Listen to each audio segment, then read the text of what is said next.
Hey everyone, Graeme Francis here for Vic Firth, and today we're going to be talking about some variations on the classic snare drum technique book, Stick Control for the Modern Drummer by George Lawrence Stone. These variations come to us from Joe Morello, great jazz drum set player, who was one of George Stone's students. And once he got really good at those first 3 pages, which is what we're going to talk about today, he started coming up with some variations. So those variations went to his students taught them to his students. They ended up with me. I'm going to pass them on to you, and I hope you share them with your colleagues and students as well. A couple things before we start. It's really important that we practice intentionally when we're doing these. What exactly are we working on? Are we just working on speed? Fine. Are we working on stamina? Okay, that's maybe a different proposition. Dynamics, just control of your sound, making sure we're relaxed at whatever dynamics. Make sure you've got a goal in mind anytime you're sitting down to practice. Secondly, a lot of these are going to get used for warm-ups before you play a show.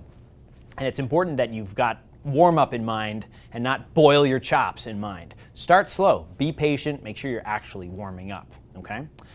The book is called Stick Control, not Stick Speed. So don't think of this just as a way to increase your speed and just maximize your chops, although you can definitely go that route.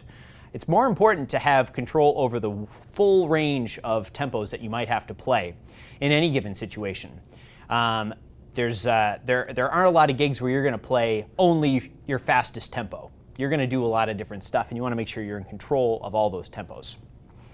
I suggest using a metronome or listening to music and playing along with it as your metronome when you do these exercises for a couple different reasons. The metronome will help you become really precise, and that's absolutely essential.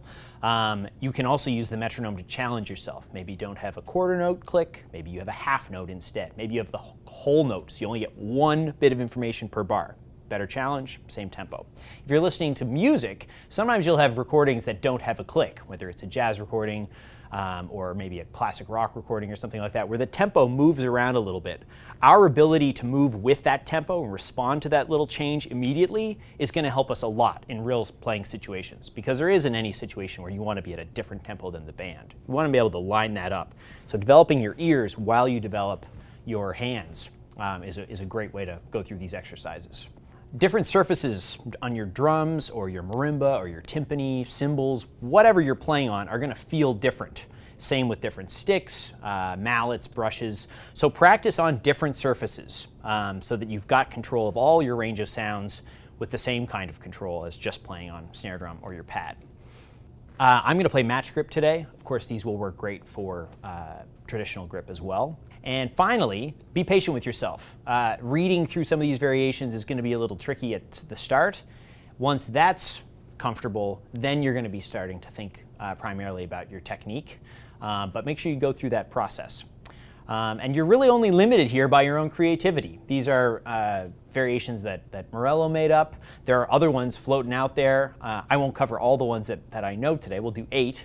But make up your own. Be creative and then share them with us. Let us know what you came up with.